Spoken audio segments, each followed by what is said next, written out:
आज मैं आपको साइंस विषय का पेपर हल कराना हूँ। ये पेपर 2021 का है। इसको मैं आपको हल कराता हूँ। देखो, इसके कुछ निर्देश लिख रहे हैं जिनको आप पढ़ पा रहे होंगे। देखिएगा क्या रहता है। सभी को प्रश्नों को करना अनिवार्य रहता है ना। यदि किसी प्रश्न में कोई त्रुटि हो जाती है तो फिर उस कंडीशन के अंदर हिंदी भाषा को मान्य मानते हैं। जो 20 से 28 क्वेश्चन है वो आंतरिक विकल्प के क्वेश्चन है। चलो अब हम चलते हैं अपने पहले क्वेश्चन पे ऊपर। पहला क्वेश्चन है कि विटामिन बी की कमी से होने वाला रोग। विटामिन बी की कमी से होने वाला रोग कौन सा है? तो इसके ऑप्शन है रतौंधी, बेरीबेरी, रिकेटस, स्कॉर्वी। तो विटामिन बी की कमी से होने वाला रोग है अपना बेरीबेरी, यानी इसका ऑप्शन बी सही जवाब होगा। चलो अब नेक्स्ट क्वेश्चन पे चलते हैं। अगला क्वेश्चन अपना कि कौन से वैज्ञानिक को आनुवंशिक का जनक कहा जाता है? कि कौन सा वैज्ञानिक है जिसे आनुवंशिक का जनक कहते हैं? उनके एग्जाम्पल है बेटसन, ऑप्शन जो ब है वह है मेंडल, ऑप्शन स है मार्गन, ऑप्शन डी है पुनेट। यानी कि आनुवंशिक के जनक किस वैज्ञानिक को कहते हैं? तो इसका सही जवाब होगा ऑप्शन ब, यानी कि मेंडल। मेंडल को आनुवंशिक का जनक कहते हैं क्योंकि आनुवंशिक के जो नियम थे उन नियमों को मेंडल ही प्रतिपादित किया था और मेंडल ने 3 नियम दिए थे। चलो अब नेक्स्ट क्वेश्चन पे चलते हैं। माँ के दूध में पाई जाने वाली प्रतिरक्षी कौन सी है? माँ के दूध में पाई जाने वाली प्रतिरक्षी कौन सी है? तो माँ के दूध में पाई जाने वाली प्रतिरक्षी है IgG, यानी कि ऑप्शन ए इसका सही जवाब होगा। IgG है माँ के दूध में पाई जाने वाली प्रतिरक्षी है। चलो अब नेक्स्ट क्वेश्चन पे चलते हैं कि प्लास्टर ऑफ पेरिस का रासायनिक सूत्र है। ऑप्शन ए CaSO4.2H2O Na2CO3.10H2O, ऑप्शन स CaSO4.12H2O, ऑप्शन डी Na2CO3.H2O। तो इसका जो सही जवाब है, इसका सही जवाब है option C CaSO4.1/2H2O। Plaster of Paris का सूत्र है जिसे जिप्सम को गर्म करके बनाया जाता है। अगला क्वेश्चन है सक्रियता श्रेणी के आधार पर कॉपर से कम सक्रियता वाला तत्व कौन सा है? Option A sodium, option B calcium, option C Au यानी कि gold aurum, option D zinc. दोबारा मैं रिपीट करता हूँ option A sodium, option B calcium, option C aurum Au gold, option D zinc यानी कि जस्ता। तो इसका सही जवाब होगा ऑप्शन सी Au यानी कि गोल्ड। क्योंकि इसकी एक ट्रिक है, कोहली ने कहा मुझे गोल्ड जींस फ्री प्रोवाइड है, क्यों हाजी आगे आओ। तो जो कॉपर से सक्रिय तत्व है, इसका गलत जवाब है ये। इसका गलत जवाब मैंने बता दिया आपको। कॉपर से कम सक्रियता वाला पूछा है, बिल्कुल सही जवाब है। इसका सही जवाब ओरम ही होगा। इसका सही जवाब ओरम ही होगा। चलो अपन नेक्स्ट क्वेश्चन पे चलते हैं। इसका जो नेक्स्ट क्वेश्चन है वह है कि विद्युत शक्ति का मात्रक क्या है? विद्युत शक्ति का मात्रक है क्या है? तो वाट, जूल, न्यूटन मीटर या न्यूटन। तो इसका सही जवाब है ऑप्शन ए वाट। तो विद्युत शक्ति का मात्रक है वाट।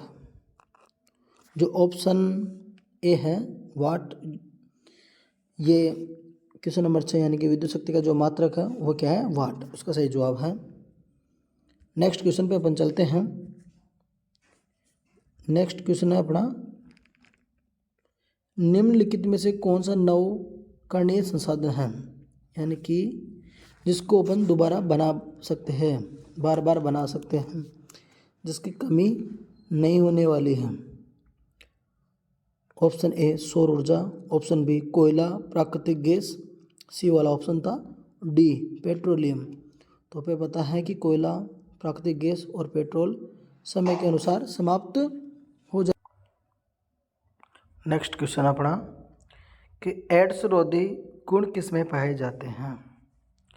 एड्स रोधी गुण किस में पाए जाते हैं। Option A cinchona, option B vincristine, option C vinblastine, option D shatavari. तो इसका सही जवाब होगा ऑप्शन डी। ऑप्शन डी इसका सही जवाब है, शतावरी। यानी कि एड्स रोधी गुण किस में पाए जाते हैं। तो एड्स रोधी जो गुण पाए जाते हैं वह जो अपना ऑप्शन जो डी है उसमें पाए जाते हैं।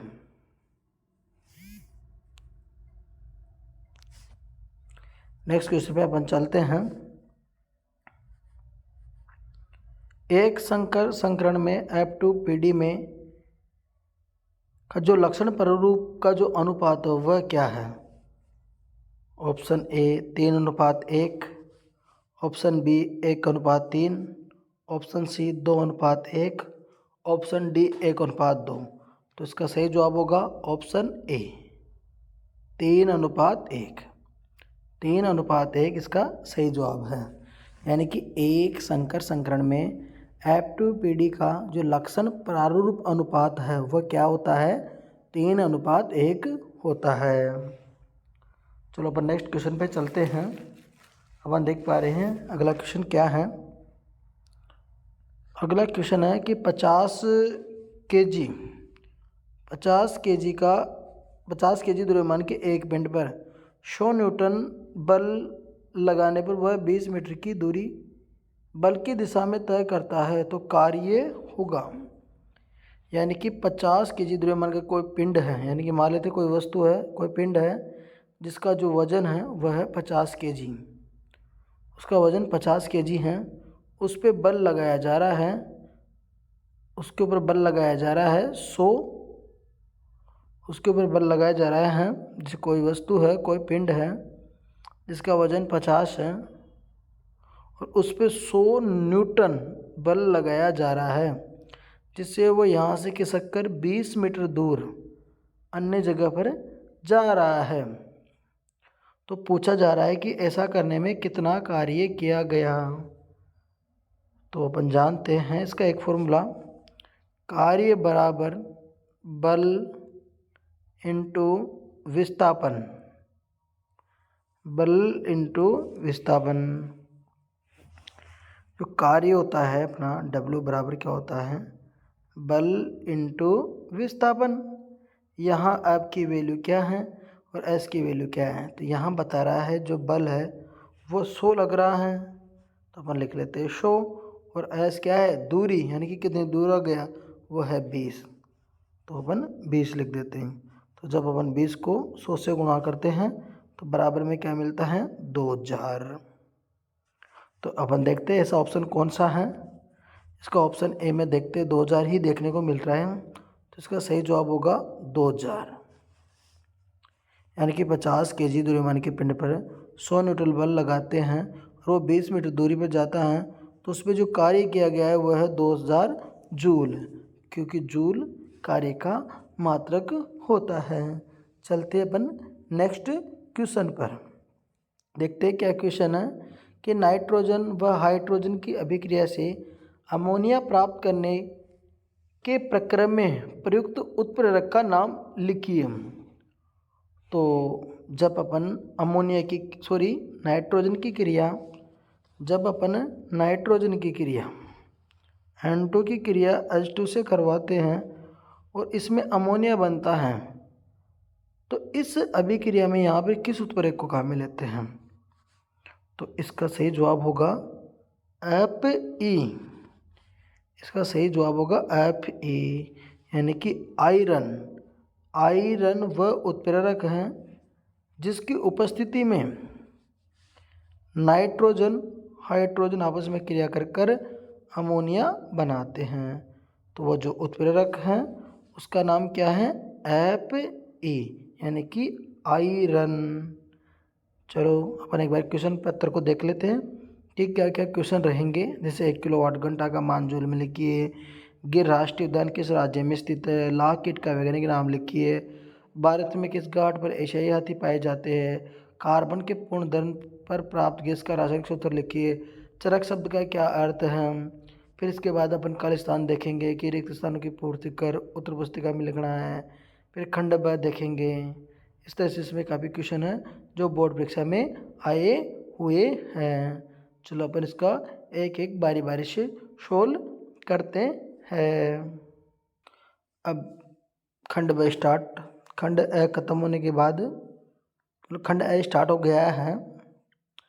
देखते हैं जो भी अपना जस्ट इस पर बात की थी कि N2O2 की क्रिया में अमोनिया बनता है। तो ये अमोनिया बनता है तो यहाँ किस उत्प्रेरक को काम में ले जाएगा? तो इस उत्प्रेरक का नाम है आयरन, यानी कि उस उत्प्रेरक का नाम क्या है? आयरन। ये तो वही क्वेश्चन हो गया। चलो अब नेक्स्ट क्वेश्चन पे देखते हैं। अभी आपको मैंने पेपर दिखाया था, उन क्वेश्चनों का ये 16 आउट है। तो 1 किलोवाट घंटे में 1 किलोवाट घंटे को जूल में बदलना है। तो अपन जानते हैं कि 1 किलोवाट घंटे में 3.6 इंटू 10⁻6 जूल ऊर्जा होती है। 1 किलोवाट घंटे में 3.6 इंटू 10⁻6 जूल होते हैं।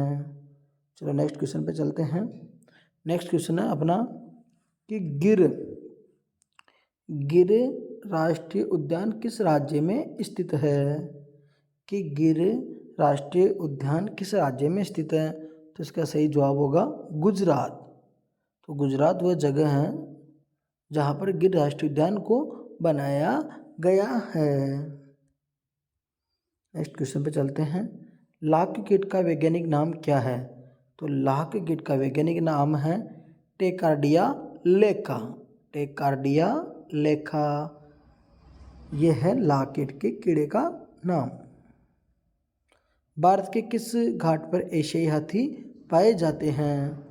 तो भारत के ये जो भाग है उसके बारे में मैं बताता हूँ जहाँ पर एशियाई हाथी पाए जाते हैं। तो ये पाए जाते हैं दक्षिण के अंदर, उत्तर के अंदर और मध्य और पूर्व भारत में। ये इस तरह से ये इन 4 भागों में पाए जाते हैं। दक्षिण में, उत्तर में, मध्य में, पूर्वोत्तर भारत में 4 खंडित आबादी के अंदर एशियाई हाथी पाए जाते हैं। चलो नेक्स्ट क्वेश्चन पे अपन चलते हैं। अगला क्वेश्चन है कि कार्बन के पूर्ण दहन पर प्राप्त गैस का रासायनिक सूत्र लिखना है। तो ये रहा कार्बन। जब कार्बन को वायु की उपस्थिति में जलाया जाता है तो देखो ये जो कार्बन और ये जो O है ये दोनों आपस में क्रिया करते हैं और CO2 बना लेते हैं। तो इसका सही जवाब होगा, यानी कि कार्बन के पूर्ण दहन पर जो गैस प्राप्त होती है उसका नाम है CO2, यानी कि कार्बन डाइऑक्साइड। चलो नेक्स्ट क्वेश्चन पे चलते हैं। अगला क्वेश्चन है कि चरक शब्द का क्या अर्थ है?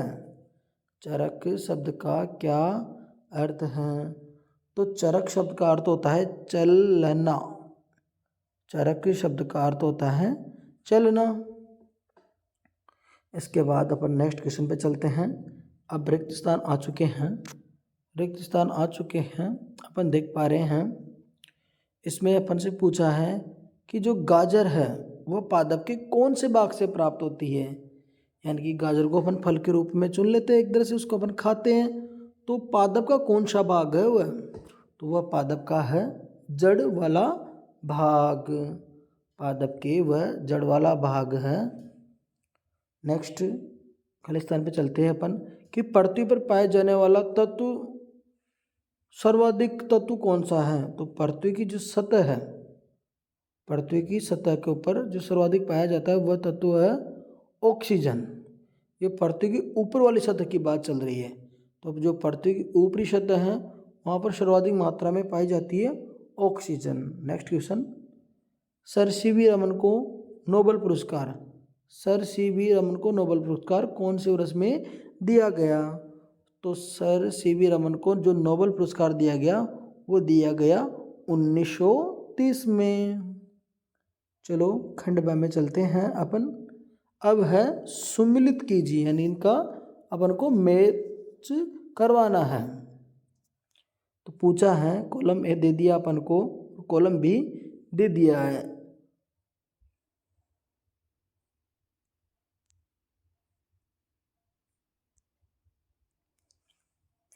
कॉलम में दे रखा है रक्त समूह, जो अपना कॉलम ए है उसमें रक्त समूह दे रखे हैं, और जो कॉलम जो बी है उसमें रक्त में उपस्थित प्रतिजन दे रखे हैं। तो अपन चलते हैं क्वेश्चन की ओर। इसमें ये क्वेश्चन है कि जो रक्त समूह ए है, रक्त समूह जो ए है उसमें कौन सा प्रतिजन पाया जाता है? तो ए में स्मॉल ए वाला प्रतिजन, बी के अंदर स्मॉल बी, और जो ए बी हैं उसके अंदर आप देख पाओगे ए और बी, जबकि जो ओ सर्वग्राही होता है उसके अंदर किसी भी प्रकार का प्रतिजन नहीं पाया जाता है। तो इसको ए के अंदर ए वाला प्रतिजन, बी के अंदर बी वाला प्रतिजन, ए बी के अंदर ए और बी वाला, जबकि ओ के अंदर किसी भी प्रकार का प्रतिजन नहीं पाया जाता है। चलो अब नेक्स्ट क्वेश्चन पे चलते हैं कि फिटकरी के अणु में जो क्रिस्टल जल होता है उसकी संख्या कितनी है? और पूछा है इसी क्वेश्चन में कि उदासीनीकरण अभिक्रिया की अपन को परिभाषा देनी है। तो सीधा सा जवाब है पहले का, जो फिटकरी है उस फिटकरी के अंदर जो जल के जो अणु हैं उनकी संख्या है 24। फिटकरी के अंदर जल के अणुओं की संख्या कितनी है? 24 है।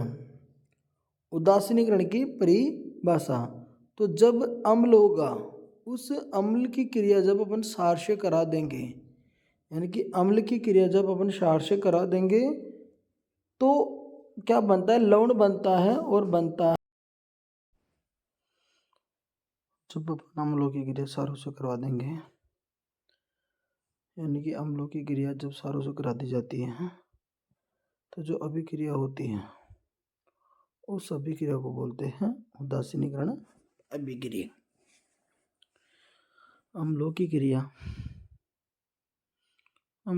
क्षारों से करवा देने पर जो अभिक्रिया होती है उसे उदासीनीकरण अभिक्रिया कहते हैं। चलो नेक्स्ट क्वेश्चन पे चलते हैं। नेक्स्ट क्वेश्चन है रासायनिक परिवर्तन को समझाइए। रासायनिक परिवर्तन का कोई एक उदाहरण दीजिए। तो परिवर्तन दो प्रकार के होते हैं, एक है भौतिक परिवर्तन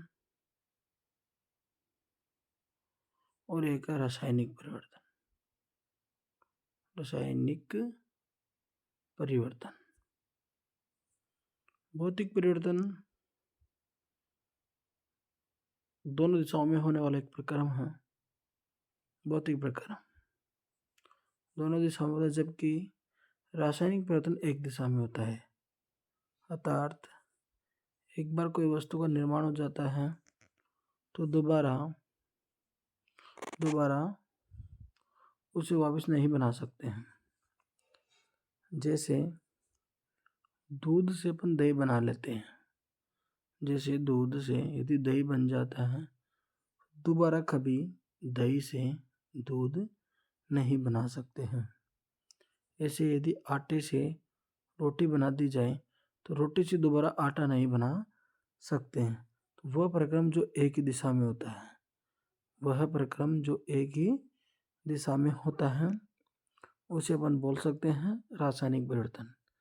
तो इसकी परिभाषा के अकॉर्डिंग चलते हैं कि वह परिवर्तन जो एक ही दिशा में हो अर्थात अनुत्क्रमणीय हो, यानी कि एक ही दिशा में होने वाला हो, उसे रासायनिक परिवर्तन कहते हैं। एग्जाम्पल है कि जब रासायनिक परिवर्तन हो तो क्या क्या होता है? तो जब रासायनिक परिवर्तन होता है तो एक तो रंग बदलता है, एक उसकी अवस्था बदलती हैं, और उसमें गैसें बाहर निकलती है। ये इसकी कंडीशन ये है। यानी कि जब रासायनिक परिवर्तन होता है तो पदार्थ का रंग बदलता है, गैसें बाहर निकल जाती है, अवस्था में बदलाव होता है। चलो इसके एग्जाम्पल देखते हैं। दूध का दही में बदला, आटे से रोटी का बनना। जब मैग्नीशियम रिबन को वायु में जलाया जाता है तो मैग्नीशियम ऑक्साइड बनता है। तो एक बार मैग्नीशियम ऑक्साइड बन जाता है, यानी कि जब मैग्नीशियम वायु की उपस्थिति में मैग्नीशियम वायु की उपस्थिति में क्रिया कर लेता है और मैग्नीशियम ऑक्साइड बन लेता है, तो दोबारा अपन मैग्नीशियम ऑक्साइड से वापस मैग्नीशियम नहीं बना सकते। यानी कि ये मैग्नीशियम दोबारा मतलब ये मैग्नीशियम ऑक्साइड दोबारा Mg में कन्वर्ट नहीं हो सकता है। तो अपन कह सकते हैं कि वह प्रक्रम जो केवल और केवल एक ही दिशा में हो, केवल और केवल एक ही दिशा में हो, उसे उत्क्रमणीय प्रक्रम यानी कि रासायनिक परिवर्तन कहते हैं। चलो नेक्स्ट क्वेश्चन पे चलते हैं। अगला क्वेश्चन है कि परीक्षण संकरण को उदाहरण समझाएं। यानी कि परीक्षण जो परीक्षण टेस्ट है वह क्या है, इसका उदाहरण लेकर अपन को समझाना है। तो सबसे पहले परीक्षण टेस्ट को अपन इसको समझते हैं क्या है और क्या नहीं है। तो इसको समझने के लिए इसमें कुछ आलेख और कुछ अपन मान लेते हैं। सबसे पहले अपन ने लंबा पौधा लिया, फिर इसके बाद में बौना पौधा लिया। लंबे पौधे को अपन डिनोट करते हैं डबल टी से, लंबे पौधे को, और बौने पौधे को स्मॉल टी और स्मॉल टी। तो जब लंबे पौधे और बौने पौधे के मध्य क्रॉस कराया जाता है, क्रॉस को कुछ इंटू की तरह दर्शाया जाता है, क्रॉस यानी संकरण कराया जाता है। तो देखो ये टी वाला इस टी से, यानी कि मैं एक बार लिख देता हूँ, टी और टी, ये तो लंबापन, ये बौनापन, ये बौनापन। तो ये वाला टी से मिल जाएगा, तो ये वाला बन जाएगा। मतलब एक बड़ा टी छोटा टी और एक बड़ा टी छोटे टी से मिल जाएगा, तो ये वाला बन जाएगा। तो ये जो पीढ़ी प्राप्त हुई ये पीढ़ी है F1 पीढ़ी। यानी कि F1 पीढ़ी प्राप्त की जाती है लंबे पौधे से और बौने पौधे के मध्य क्रॉस करवा कर। यानी कि जब लंबा पौधा और बौना पौधा जब आपस में क्रॉस करते हैं तो लंबा पौधा और बौना पौधा आपस में क्रॉस करते हैं तो F1 पीढ़ी तैयार होती है। यानी कि अपने F1 पीढ़ी प्राप्त कर ली है, F1 पीढ़ी अपने प्राप्त कर ली है, जिसमें आप देख पा रहे होंगे बड़ा टी, छोटा टी, बड़ा टी और छोटा टी वाले पौधे अपन को प्राप्त हुए हैं। तो अब बात आती है परीक्षण संकरण किसे कहते हैं। तो इसकी डिफाइन पढ़ते हैं कि जब F1 पीढ़ी के पादप का संकरण, जिसमें अपन देख पा रहे हैं इसमें भी लंबा पौधा प्राप्त हुआ है, इसमें भी लंबा पौधा ही प्राप्त हुआ है। तो F1 पीढ़ी के पादप का संकरण अप्रभावी जनक से। अब अप्रभावी जनक कौन सा होगा, स्मॉल टी, क्योंकि इसके अंदर इसका ही प्रभाव रहेगा। यदि इसका रहे तो भी पर्दा क्या होगा, बोना ही रहेगा। तो जब F1 पीढ़ी के पादप का संकरण अप्रभावी जनक से करा दिया जाता है तो उसे परीक्षण संकरण कहते हैं। इसका एग्जाम्पल दे रखा है समझने के लिए, बड़ा टी और छोटा टी, यानी कि F1 पीढ़ी का संकरण अप्रभावी लक्षण स्मॉल टी से करवा दिया जाए तो ऐसा संकरण परीक्षण संकरण कहलाएगा। यानी कि F1 पीढ़ी का जो संकरण है अप्रभावी जनक से करवा देने पर, F1 पीढ़ी से जो अपन संकरण करवा देते हैं उसे ही बोला जाता है परीक्षण संकरण। चलो नेक्स्ट क्वेश्चन पे अपन चलते हैं। प्रश्न नंबर 16 है, मिलान का एक क्वेश्चन है। यानी कि स्तंभ ए दे रखा है, स्तंभ पी दे रखा है और स्तंभ क्यू दे रहा है, अपन को इनको मिलाना है। तो यानी कि विस्थापन, आवेश, विद्युत धारा और विद्युत विभव, ये इनके मात्रक दे रखे हैं। तो अपन जानते हैं कि विस्थापन क्या होती है। विस्थापन एक दूरी होती है और दूरी का मात्रक क्या होता है, मीटर। आवेश, आवेश का मात्रक सभी को पता है। आवेश का मात्रक क्या होता है, दूरी का मात्रक अपन लिख सकते हैं मीटर। आवेश क्यूब का मात्रक कूलाम। और विद्युत धारा सभी जानते होंगे, विद्युत धारा इलेक्ट्रिसिटी, आई का मान एम्पियर और एक बजा विद्युत विभव। तो विद्युत विभव का जो मात्रक होगा वो होगा वोल्ट। तो एक बार मैं इनको मैच करा देता हूँ। विस्थापन एक दूरी है एक तरह से, तो विस्थापन का मात्रक हुआ मीटर, आवेश का मात्रक हुआ कूलाम, विद्युत धारा का मात्रक एम्पियर और विद्युत विभव का मात्रक वोल्ट। विस्थापन का मात्रक मीटर, आवेश का मात्रक कूलाम, विद्युत विभव का मात्रक वोल्ट और विद्युत धारा का मात्रक एम्पियर। चलो अपन नेक्स्ट क्वेश्चन पे चलते हैं। आशा करते हैं आपको समझ में आया होगा। जो अगला जो क्वेश्चन है वो अपना क्वेश्चन है कि निम्नांकित रासायनिक समीकरण यानी कि जो निचले आने वाली जो समीकरण है उसमें एक्स को और वाई को अपन को पहचानना है और उनका सूत्र लिखना है। तो यहाँ दे रखा है यूरिया NH2CO NH2। तो ये एक यूरिया है, इस यूरिया को जल में डाल दिया गया है और यहाँ एक एंजाइम काम में ले रहे हैं जो यूरियाज एंजाइम है। तो पूछा है कि आप एक्स बताओ और इसमें वाई बताओ। तो जब इसको जल में डाला जाता है तो देखिए क्या होता है, यहाँ NH2 यहाँ से बंद टूटता है, यहाँ से भी बंद टूटता है, तो दोनों NH2 एक साथ हो जाएगी। साथ ही में अब यहाँ क्या बचा, सिर्फ यहाँ और सिर्फ बचा है CO और H2O। तो H2O में देखिएगा क्या होगा, H2O में से देखो यहाँ क्या आ रहा है, X की वैल्यू चाहिए तो NH2 एक इस तरह प्रोडक्ट नहीं है तो H2O का एक H इससे मिल जाएगा। तो क्या हो जाएगा NH3 और एक H फिर दोबारा इसको मिल जाएगा तो NH3। देखिएगा दोबारा बताता हूँ मैं। सबसे पहले यहाँ से बंद टूटा, फिर यहाँ से टूटा, एक NH2 बना, फिर एक NH2 बना, यानी कि दो NH2 बना है। यहाँ पर दो H है, वो एक H इसको मिल जाएगा, वो एक H इसको मिल गया और एक H इसको मिल गया। तो NH2 को H मिल रहा है दो बार, दो ही बार NH3 है तो क्या बन जाएगा NH3 2। तो अपना जो X वाला जो प्रोडक्ट है वो तो क्या है NH3।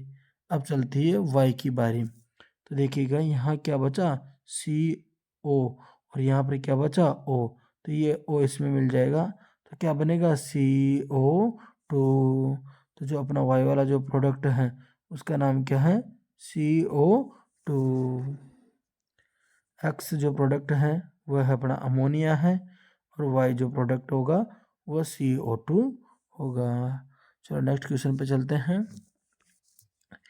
यदि दिया है अपन को कि पानी का अपवर्तनांक 1.35 यानी कि जो पानी का अपवर्तनांक दे रखा है अपन को वो 1.35 दे रखा है और कांच का अपवर्तनांक 1.51 अपन को दे रखा है।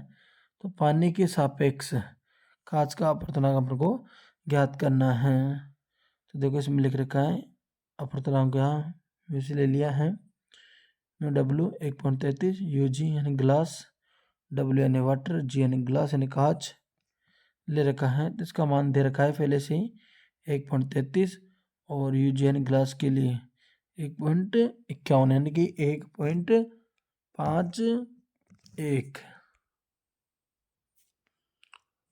तो अपन को दे रखा है, तो एक सूत्र होता है, वो सूत्र होगा अपवर्तनांक निकालेगा यानी कि जल के सापेक्ष। अपन उस फॉर्मूले को अभी अप्लाई कर रहे हैं।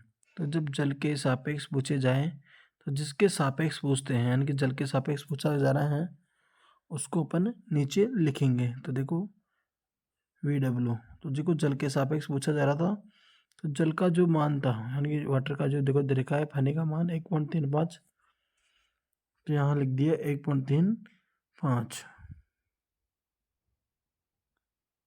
1.35 और ऊपर किसका पूछा जा रहा है? कांच का, तो ऊपर कांच का मान आ गया। तो जब अपन 1.5 में 1.33 का भाग लगाते हैं तो इसका मान आता है 1.13।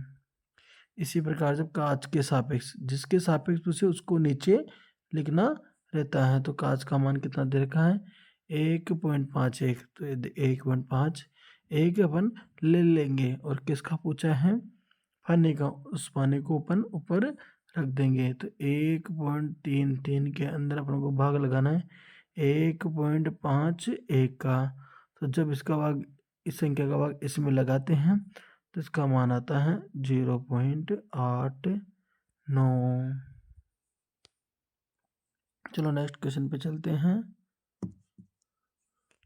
मैं आपको एक बार और रिपीट कर देता हूँ कि जिसके सापेक्ष पूछा जाए, जैसे जल के सापेक्ष पूछा जाए तो जल का मान नीचे लिखते हैं।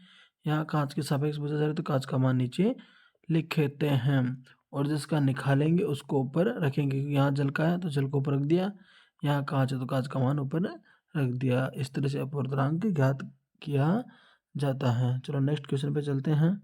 नेक्स्ट क्वेश्चन भी अपना न्यूमेरिकली के लिए है कि एक 80 kg का आदमी 40 सेकंड में 10 मीटर ऊंचाई तक जाता है तो व्यक्ति के द्वारा उपयोग में ली गई शक्ति ज्ञात कीजिए।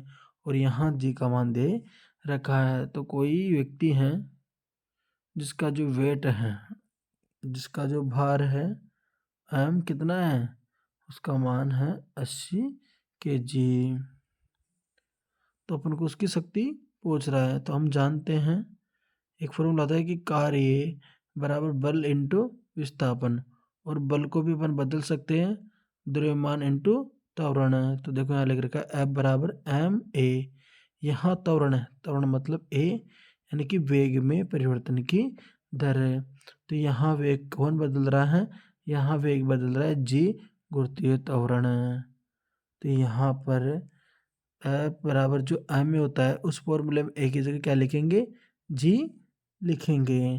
तो देखिएगा अपन यहाँ देखो एम की जगह एम लिख दिया लेकिन ए की जगह जी लिख दिया है। देखो यहाँ पर क्या था? ए था और इसकी जगह क्या लिख दिया? जी। एस क्या है? विस्थापन। ये भी क्या है? विस्थापन। एम का मान देखो कितना दे रखा है? एम का मान दे रखा है 80 kg, क्योंकि द्रव्यमान की बात चल रही है कि 80 kg का है। तो एम का मान 80, ए यानी कि त्वरण, यहाँ गुरुत्वीय त्वरण, जी का मान पहले से दे रखा है कितना है?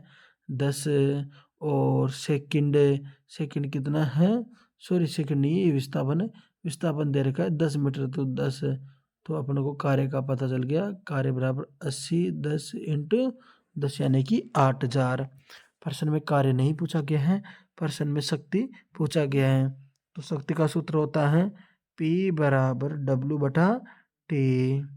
P बराबर W बटा टी, ये शक्ति का सूत्र होता है। यहाँ W कार्य है जबकि T क्या है? समय है। तो अपन सूत्र लगा दिए शक्ति का, शक्ति बराबर W बटा टी।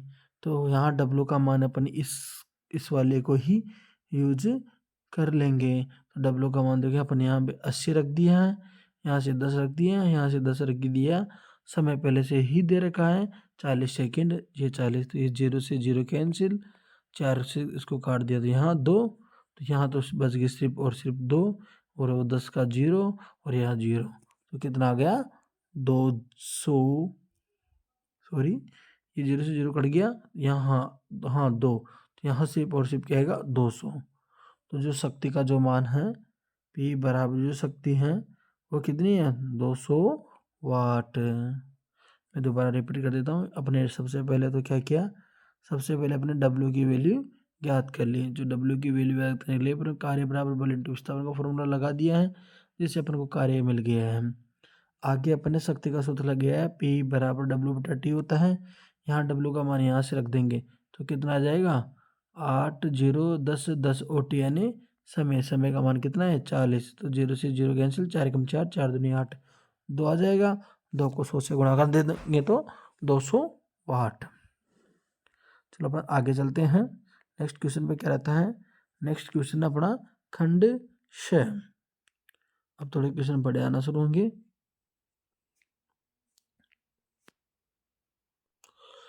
अपन देखते हैं अगला क्वेश्चन। खंड स, खंड स है अपना, इसमें पूछा है कि पादप के कौन कौन से भाग से अफीम पैदा होता है और उस अफीम में कौन से एल्किलॉइड प्राप्त होते हैं उनका नाम भी लिखना है। ये 2024 में हटा दिया गया है, लेकिन ये पुराने बोर्ड में पूछा करता वाला क्वेश्चन है, तो एक बार अपन देख लेते हैं पुराने को भी। तो अफीम, और इसमें एक क्वेश्चन हो रहा है कि अफीम से क्या क्या हानियाँ होती है। कहानियाँ बताना है कि कौन से भाग से पैदा होता है और इसके एल्किलॉइडों के नाम बताना है। तो ये जो होता है, जो एक अफीम का एक डोडा आता है, उस डोडे के चीरा लगाते हैं, उस डोडे के चीरा लगाते, उससे ये रिस रिस रिस रिस के इकट्ठा हो जाती है। उस इकट्ठे हुए भाग को ही एक तरह से अफीम के रूप में काम में लेते हैं, यानी कि इसको डोडा से प्राप्त करते हैं। और इसमें जो एल्केलॉइड है, पूछा गया क्वेश्चन है कि इसमें एल्केलॉइड क्या है, तो इसका जो एल्केलॉइड है वह है मार्फिन, वेरेटिन, हीरोइन आदि।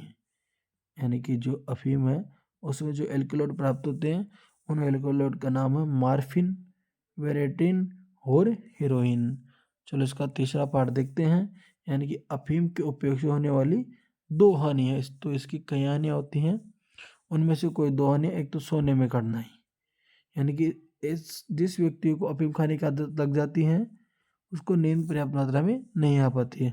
साथ ही में होठ और जो नाखून है वो भी क्या पड़ जाने लग जाते हैं, नीले पड़ने लग जाते हैं। तो मैं दोबारा रिपीट कर देता हूँ। पादप के कौन से भाग से, यानी कि जो अफीम क्या होता है, एक डोडा होता है अफीम के पेड़ के, उस डोडे के चेरा लगाते हैं, उस चेरा लगाने में धीरे धीरे इकट्ठे होने लगती है। वो इकट्ठा हुआ भाग, इकट्ठा हुआ जो मैटर है, जो भी पदार्थ है, उसको ही क्या बोलते हैं, अफीम बोलते हैं, उसी को अफीम बोलते हैं।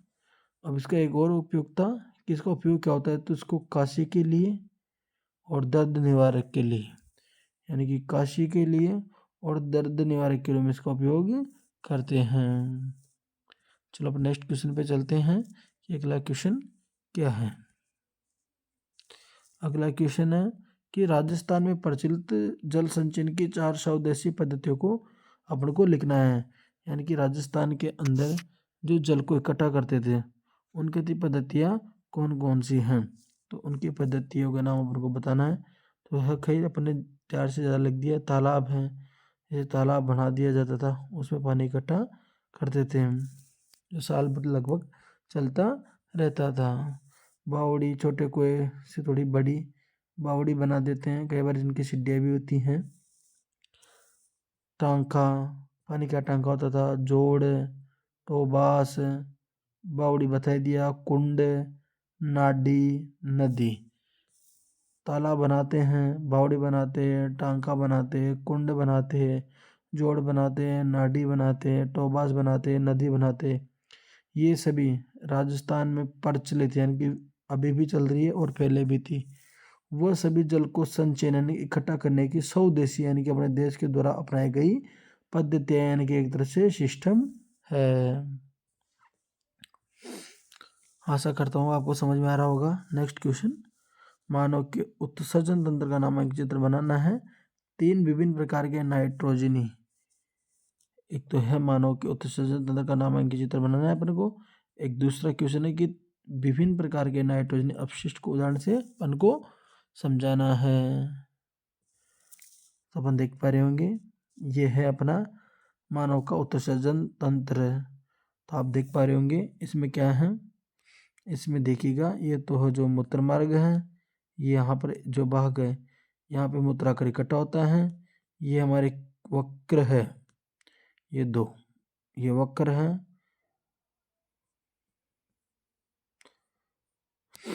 ये जो मूत्र मार्ग यहाँ मूत्र इकट्ठा होता है, और ये जो है ये पीले रंग की आपको दिखाई दे रही होगी दोनों ओर, ये जो है ये है अपने मूत्रवाहिनियाँ जो मूत्र को लेकर आती हैं। जो मूत्र का जो पूर्णतः अपशिष्ट भाग है उसे मूत्र के द्वारा बाहर निकाल दिया जाता है। यहाँ पर एक ग्रंथि भी पाई जाती है, देखिएगा एड्रेनल ग्रंथि, तो इस जगह पर आप देख पा रहे होंगे इस जगह पर एड्रिनल ग्रंथि पाई जाती हैं। फिर आप देख पा रहे होंगे अदर भी लिख रही है इन्फेरवेनकोवा है, ये जो ग्रीन रंग की है। फिर ये फेलविस है, ये जो पीले रंग में दिखाई दे रही है मेडुला है। आप देख पा रहे होंगे ये जो मेडुला है, और ये क्या है इसके जिसके चारों ओर ये जो मेडुला रखा हुआ है उसको बोलेंगे अपन क्रोकटेक्स।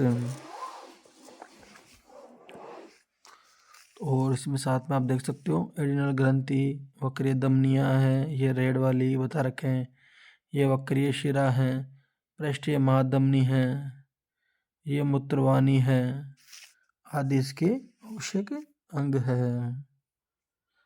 चलो अपन नेक्स्ट क्वेश्चन पे चलते हैं। नेक्स्ट क्वेश्चन अपना 22वां क्वेश्चन है। 22वां क्वेश्चन क्या, 22वें का इसका जो सेकंड वाला क्वेश्चन था, 3 विभिन्न प्रकार के नाइट्रोजनी अपशिष्ट, 3 विभिन्न प्रकार के नाइट्रोजनी अपशिष्ट अपन को बताना है। 3 विभिन्न प्रकार के जो नाइट्रोजनी जो अपशिष्ट है उनको उदाहरण से अपन को समझाना है। तो उसके जो उदाहरण है वह पहला अपशिष्ट नाइट्रोजन का वह है अमोनिया। तो अमोनिया जिन जीवों के द्वारा उत्सर्जित होता है उन जीवों को बोलते हैं अमोनोटेलिक जीव। अमोनिया जिन जीवों के द्वारा उत्सर्जित होता है यानी कि बाहर निकलता है उन जीवों को बोलते अमोनोटेनिक जीव। तो वह जीव जो यूरिया को बाहर निकालते हैं वह है मछली, मेंढक आदि, यानी कि ये अमोनिया का उत्सर्जन करते हैं। तो जो जीव अमोनिया का उत्सर्जन करता है उसे बोलते अमोनोटेनिक जीव। इसके एग्जाम्पल है मछलियाँ और मेंढक। चलो अब नेक्स्ट पे चलते हैं। दूसरा अपशिष्ट है यूरिया। तो जो यूरिया को बाहर निकालते हैं उसको बोलते हैं यूरोटेलिक जीव। वह जीव जो यूरिया को बाहर निकालते हैं उन्हें क्या बोलेंगे, यूरियोटेलिक जीव। तो इसका एग्जाम्पल है मनुष्य और स्तनधारी। तो स्तनधारी और मनुष्य यूरिया का उत्सर्जन करते हैं, इन्हें यूरोटेलिक जीव बोला जाता है। एक है यूरिक अम्ल वाले, कि कुछ जीव ऐसे हैं जो यूरिक अम्ल को बाहर निकालते हैं, जैसे कि शरी, सर्प और पक्षी। तो इन जीवों को क्या बोला जाता है, इन जीवों को बोला जाता है यूरिकोटेलिक जीव। चलो अपन नेक्स्ट क्वेश्चन पे चलते हैं। नेक्स्ट क्वेश्चन अपना मानव के मादा जनन तंत्र का नामक चित्र बनाना है। मादा जनन तंत्र का नामक चित्र बनाना है। मानव के जो मादा जनन तंत्र के कोई 3 द्वितीयक अंगों की संरचना का वर्णन भी अपने को इसमें करना है। तो आप चित्र तो देख पा रहे होंगे। ये जो चित्र है अपना पहला क्वेश्चन था उसका जवाब है जनन तंत्र का नामक चित्र। तो इसमें क्या होता है, इसमें तो 2 अंडवाहियाँ रहती हैं। ये जो मैं आपको रेड करके बता रहा हूँ, ये जो रेड वाले भाग हैं, ये जो रेड वाले भाग हैं, ये जो रेड वाले भाग हैं इनको अंडवाहियाँ बोलते हैं। और ये जो 2 गोले जैसे संरचना दिखाई दे रही है ये होते अंडाशय। तो अंडाशय में अंडे बनते हैं प्रत्येक माह, इस तरह से इनमें छोटे छोटे अंडे बनते हैं प्रत्येक माह में। तो इसमें बने हुए अंडे को अंडवाहियाँ लेकर जाती हैं। तो ये देखो अंडाशय में क्या होते हैं, अंडे बनते हैं, अंडवाहियाँ क्या करती है इसके बारे में लिखा भी रखा है। तो देखिएगा अंडाशय क्या करेगा, अंडाशय इस भाग में अंडे बनाता है, यानी कि अंडाशय है ना, अंडाशय के भाग में क्या बनेंगे, अंडे बनेंगे। और जो अंडवाहियाँ है, अंडवाहियाँ क्या करती है, इन अंडों को लेकर जाने का काम करती हैं। अब इसके बाद में बारी है गर्भाशय का। तो ये वाला जो भाग है, ये वाला भाग क्या कहलाएगा, गर्भाशय कहलाएगा। तो गर्भाशय का जो आकार है वो एक थैले के समान है। लिखा भी है कि एक थैले नुमा संरचना का जहाँ पर शिशु का विकास होता है। तो ये वह जगह है लगभग जहाँ शिशु का विकास होता रहता है 9 महीने तक। तो गर्भाशय वह भाग है जहाँ शिशु का विकास होता है। ये गर्भाशय आगे देखिएगा क्या होता है कि गर्भाशय गिरवा के द्वारा, ये जो गर्भाशय बिल्कुल थोड़ा आगे जाके थोड़ा सिकुड़ने की कोशिश करता है। ये क्या होता है, गर्भाशय गिरवा के द्वारा। तो ये गिरवा आ गई है, तो ये गिरवा के द्वारा किस में खुलता है, योनि में आकर खुलता है।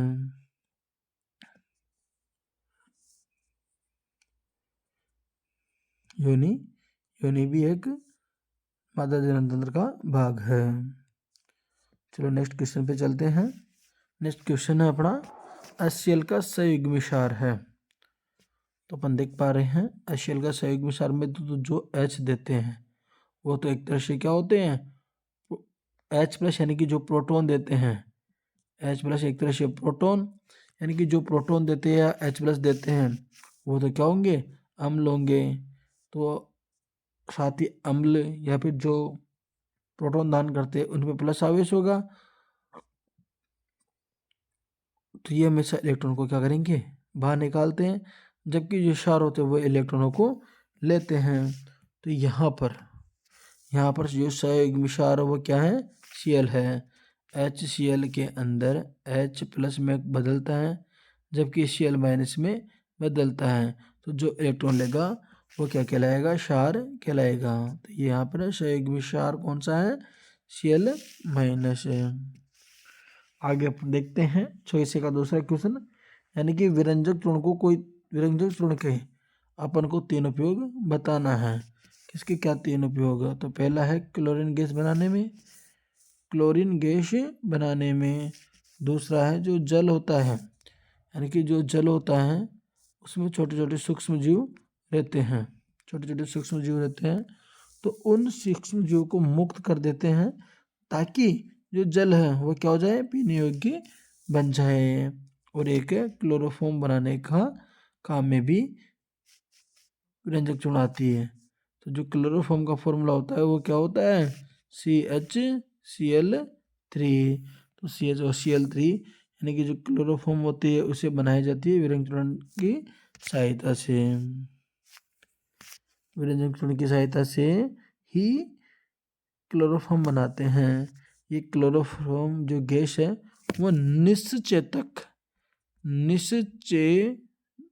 निश्चेतक के रूप में काम में आती है, अर्थात बेहोशी के लिए ये काम में आती थी, अब इसका उपयोग कम होने लग गया है। अब हम नेक्स्ट क्वेश्चन कॉल करते हैं। नेक्स्ट क्वेश्चन हमारा है कि एक विलियन में हाइड्रोजन आयनों की सांद्रता, एक विलियन में हाइड्रोजन आयनों की सांद्रता 1 × 10⁻⁶ मोल प्रति लीटर दिया है। मतलब कि कोई सॉल्यूशन है, उसमें H+ आयनों की जो सांद्रता है उस सांद्रता का मान कितना है, 1 × 10⁻⁶ मोल प्रति लीटर। इस विलयन की अपन को pH ज्ञात करनी है, साथ में उसकी प्रकृति भी बताना है कि वह अम्लीय है, क्षारीय है या फिर उदासीन। तो चलते अपन स्क्रॉल करते हैं।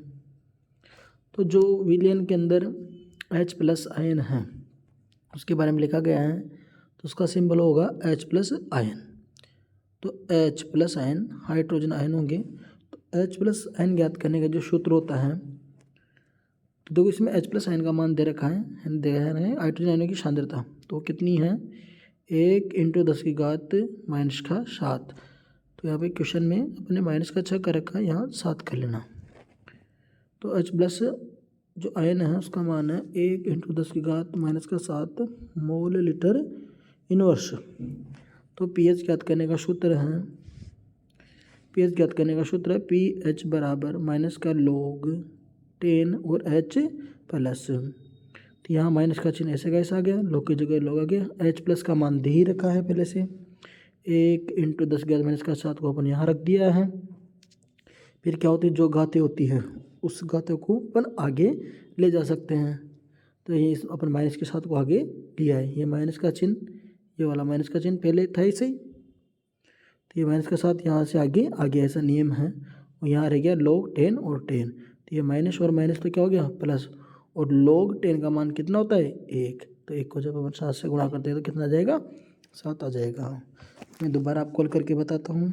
इसका सूत्र होता है पी एच बराबर माइनस का log एच प्लस। तो पी एच बराबर ये माइनस, ये जो एच प्लस है इसका मान दे रखा है अपन को 1 × 10⁻⁻⁷। तो जो बराबर में है, अपने जो बराबर में है वो क्या है कि log 1 × 10⁻⁷। तो ये जो -7 इसको अपन आगे लिख सकते हैं। तो -7 log और इसका आधार 10 और यहाँ पर 10, और ये माइनस का चिन्ह एक पहले से ही था, तो ये माइनस माइनस तो क्या हो जाएगा, प्लस हो जाएगा। तो अपन देखेंगे ये माइनस माइनस अपन यहाँ से इस माइनस माइनस को अपन यहाँ पर प्लस लिख दिया है, और जो log 10 बचा है इसका मान कितना होता है, 1 होता है। तो जब अपन 1 को 7 से गुणा करेंगे तो 7 आ जाएगा। तो पेज का मान अपन को क्या मिला, 7 मिला। और जब पेज का मान 7 होता है तो विलयन की प्रकृति कैसी होती है, उदासीन प्रकृति को होता है। 7 पर उदासीन, 7 से अधिक जाने पर वो होगा अपना क्षारीय, और 7 से कम होने पर अम्लीय। इधर तो एसिडिक नेचर, इस कम की ओर तो एसिडिक नेचर, और इधर बेस वाला नेचर। तो आपको हल करना आया होगा आशा करता हूँ मैं। पेज का सूत्र लगा दिया है, यहाँ पर पेज का सूत्र लगा दिया। H प्लस आयनों का मान दे रखा है जो अपन ने रख दिया है। जो घात होती है उसको आगे ले जाते हैं, ये माइनस माइनस प्लस हो गया, और लेग्यूटेनस का मान 1 होता है। और जब पेज का मान 7 आता है तो उसकी प्रकृति उदासीन होती है। चलो नेक्स्ट क्वेश्चन पे है। पूछा है कि उत्तल लेंस के मुख्य फोकस को परिभाषित कीजिए, यानी कि मुख्य फोकस की परिभाषा लिखना है। और 25 का दूसरा क्वेश्चन है, किसी किरण चित्रों की सहायता से उत्तल लेंस में प्रतिबिंब की स्थिति और उसका स्वरूप अपन को बताना है। उसकी कुछ कंडीशन दे रखी हैं कि उसका प्रतिबिंब कहाँ पर है, यानी सॉरी वस्तु कहाँ पर है। एक तो है अनंत पर, एक है अपने फोकस F1 और 2 F1 के मध्य। तो सबसे पहले 25वें के पहले क्वेश्चन का जवाब देते हैं कि उत्तल लेंस क्या होता है। कि जब प्रकाश की जो समांतर किरणें उत्तल लेंस से गुजरती हैं तो वो अपवर्तित होती है। तो अपवर्तित किरणें एक बिंदु पर अभिसरित करती है, जिसे मुख्य फोकस कहा जाता है। जैसे कि मैं आपको चित्र में बताऊं, यहाँ पर देखो, यहाँ पर कई प्रकाश किरणें हैं। जैसे ये वाली प्रकाश किरणें आई और एक बिंदु से गुजर रही है। फिर देखो ये वाली है जो भी F2 से गुजर रही है, या ये भी गुजर रही है, इधर से आ रही है जो भी गुजर रही है। तो ये बिंदु क्या कहलाएगा, मुख्य फोकस कहलाएगा। कि जब प्रकाश की किरण, जैसे ये उत्तल लेंस है, इस पे जा रही है, जाने के बाद में ये जिस बिंदु से गुजरती हैं उस बिंदु को मुख्य फोकस कहा जाता है। एक बार मैं आपको और बता देता हूँ। जब प्रकाश की समांतर किरणें उत्तल लेंस से गुजरती है तो अपवर्तित किरणें एक बिंदु पर अभिसरण करती है, यानी कि एक जगह पर आकर इकट्ठा होने की कोशिश करती हैं। तो उस बिंदु को क्या बोलेंगे अपन, मुख्य फोकस कहते हैं।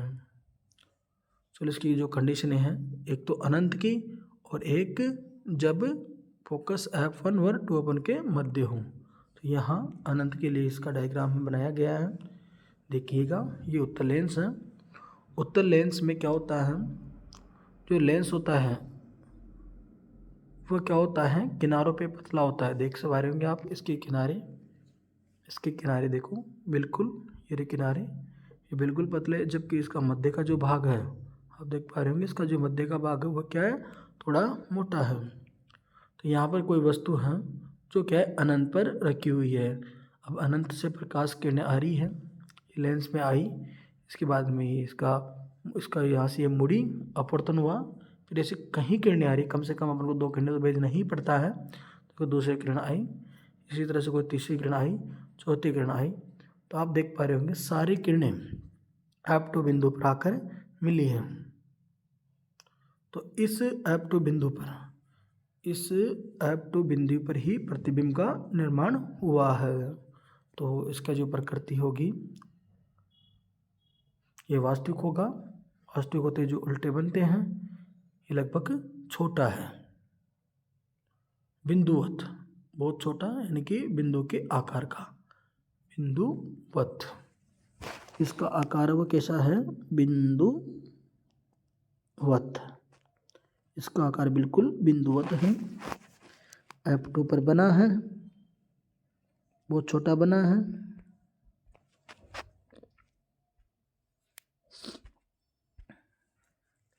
आप देख पा रहे होंगे, आपको परीक्षा में भी इसमें काटापेशी नहीं करनी होती है। इसको किनारों से पतला बनाना पड़ता है, मध्य में से इसको बन को मोटा लेना पड़ेगा। और प्रतिबिंब का निर्माण F2 पर हुआ है।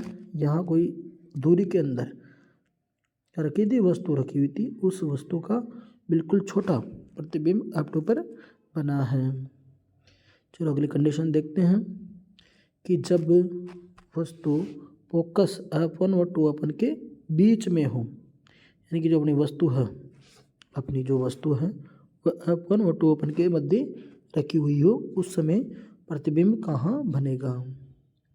तो आप देख पा रहे होंगे इसका डायग्राम।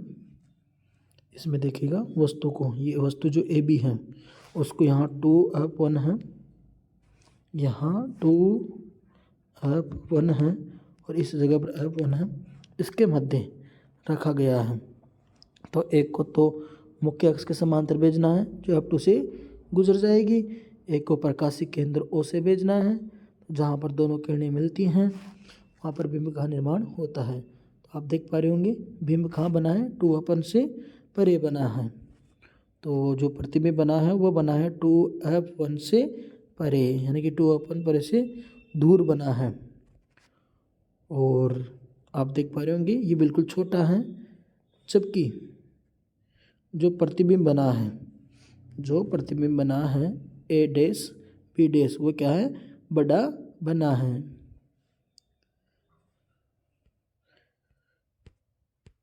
एक क्या था, बिल्कुल छोटा था, बिल्कुल क्या थोड़ा छोटा था, उसकी तुलना में A डैश B डैश क्या है, बड़ा बना है और 2F1 से परे बना है। आशा करता हूँ आपको वीडियो अच्छी लगी होगी। अच्छी लगी तो उसको सब्सक्राइब करना, लाइक करना, कमेंट करना। धन्यवाद। एक बार मैं इसका रिवीजन दोबारा करा देता हूँ आपको शॉर्ट में। तो इसमें पूछा है कि जब N2H2 से जो NH3 बनता है, N2H2 से जो NH3 बनता है तो इसमें उत्प्रेरक कौन सा था, तो इसमें उत्प्रेरक होता है आयरन। दूसरा क्वेश्चन था कि 1 किलोवाट घंटे में कितने जूल होते हैं, तो 1 किलोवाट घंटे में होते 3.6 × 10⁻6 जूल। गिर राष्ट्रीय उद्यान किस राज्य में स्थित है, तो इसका सही जवाब होगा गुजरात। लाख कीट का जो वैज्ञानिक नाम उसका नाम है टेकार्डिया लेखा। जो लाख कीट है उसका जो वैज्ञानिक नाम है उसका नाम क्या है, टेकार्डिया। अगला जो क्वेश्चन है अपना उसमें है कि भारत के किस घाट में एशियाई हाथी पाए जाते हैं। तो इन जहाँ पर एशियाई हाथी पाए जाते हैं उनके 4 क्षेत्र बता रखे हैं, यानी कि 4 खंडों में बांट दिया, दक्षिण, उत्तर, मध्य, पूर्वोत्तर, यानी कि पूर्व में भी मिलेंगे, उत्तर में भी मिलेंगे, दक्षिण में भी मिलेंगे। इन 4 भागों में इनको बांट रखा है। अगला क्वेश्चन है कार्बन का जब पूर्णतः दहन होता है, जब कार्बन को जलाया जाता है तो क्या बनता है, तो जब कार्बन की क्रिया जब अपन O2 से करवा देते हैं तो इस प्रोसेस में CO2 गैस बनती है, इस प्रोसेस में CO2 गैस बनती है।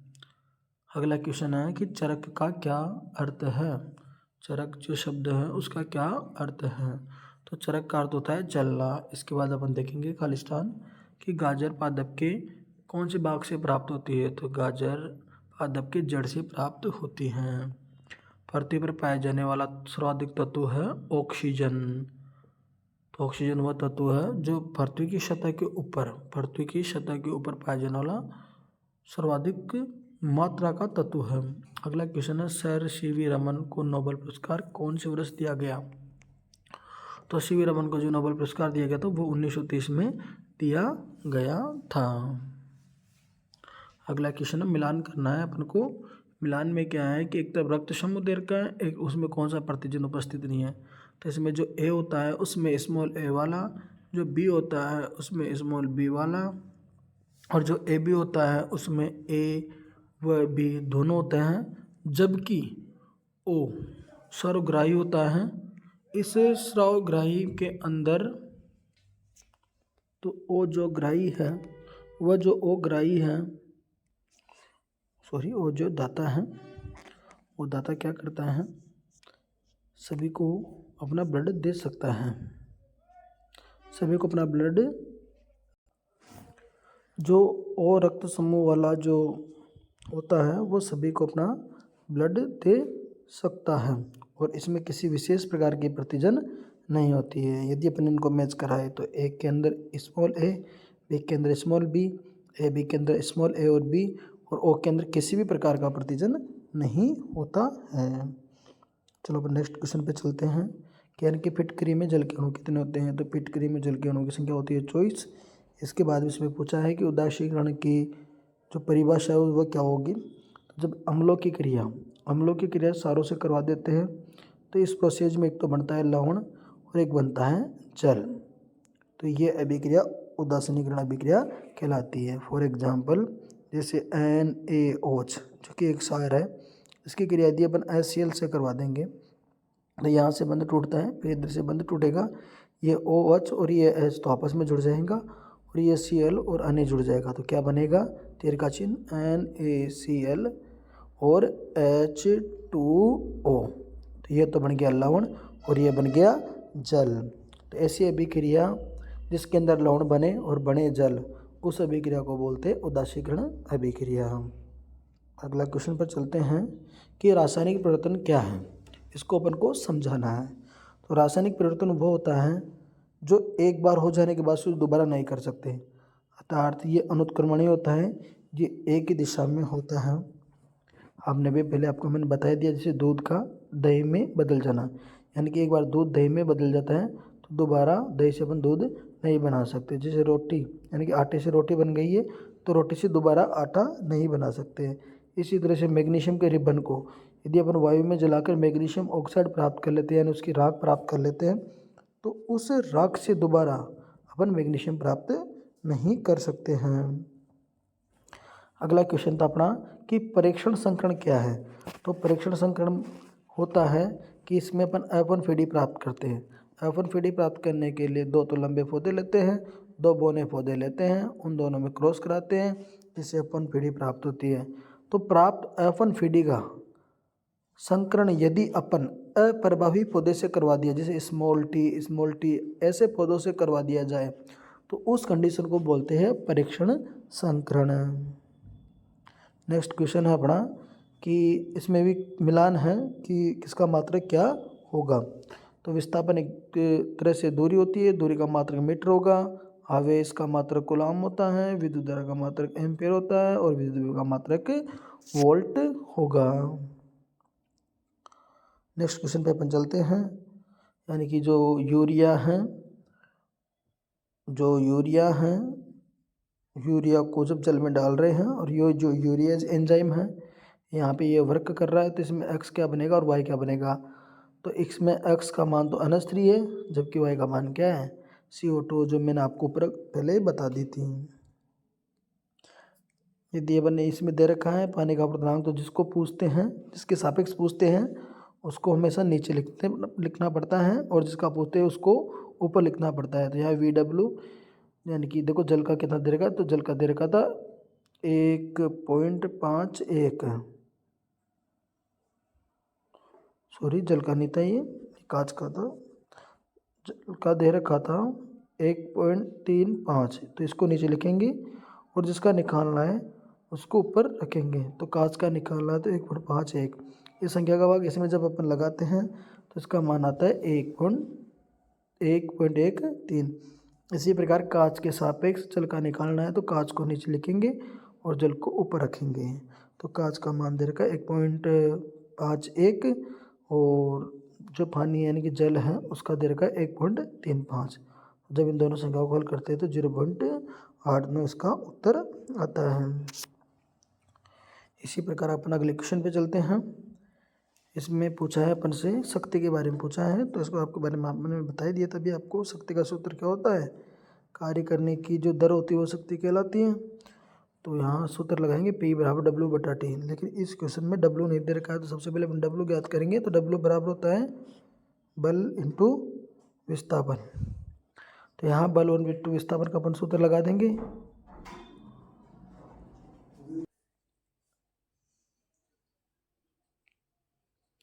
तो यहाँ सबसे पहले अपन कार्य को निकालेंगे। कार्य का फॉर्मूला लगा दिया अपन ने, बल इंटू विस्थापन। फिर बल का भी फॉर्मूला होता है एम ए यहाँ त्वरण होता है, लेकिन यहाँ ए नहा कर जाएगा, क्योंकि यहाँ पे वेग में जो बदलाव हो रहा है वो गुरुत्वीय त्वरण की वजह से हो रहा है। तो एम का मान 80 है, जी का मान 10 होता है, ये एस यहाँ पे दे रखा है 10, तो ये 80 10 से 10 ये अपना डब्लू आ गया। इस डब्लू को अपन इस जगह पर यूज़ कर देंगे। देखो इस जगह अपन ने रख दिया है, सारा डाटा अपन यहाँ लाकर रख दिया है, इस डब्लू की जगह ये वाला मान रख दिया। अब ये टी है, तो देखो टी दे रखा है 40, तो यहाँ पर क्या आ जाएगा 40 आ जाएगा। फिर इस 80 के जीरो को इस जीरो से काट देंगे, 4 का भाग इसमें लगा देंगे, तो 2 यहाँ 0 0, तो कितना हो जाएगा 2 0 यहाँ के, और ये 200 वाट। तो यहाँ शक्ति क्या आ जाएगी 200 वाट आ जाएगी। ये नेक्स्ट क्वेश्चन था, देख लेना आप। अफीम के उपयोग से 2 हानियाँ होती हैं। तो इससे जो हानियाँ होती है, एक तो सोने में कठिनाई होती है, होठ और जो नाखून वो नीले पड़ जाते हैं। इसका कुछ यूज भी होता है, इसका यूज एक तो काशी में करते हैं, और साथ में इसका उपयोग दर्द को दूर करने में भी किया जाता है। जब बहुत ज़्यादा थकान हो जाती है उस टाइम अफीम कर लेते हैं, जिससे कम दर्द होता है। नेक्स्ट क्वेश्चन में अपन बात करते हैं, राजस्थान में प्रचलित जल संचयन की 4 स्वदेशी पद्धतियों का अपन को नाम बताना है। तो इनकी 4 पद्धतियाँ है, तालाब है, अपन उससे ज़्यादा बता रखे, तालाब है, बावड़ी है, टांका है, कुंड है, जोड़ है, नाडी है, टोबास है, नदी है, ये सभी है ना। इस तरह से अपन ने सारी क्वेश्चनों पे बात कर ली थी।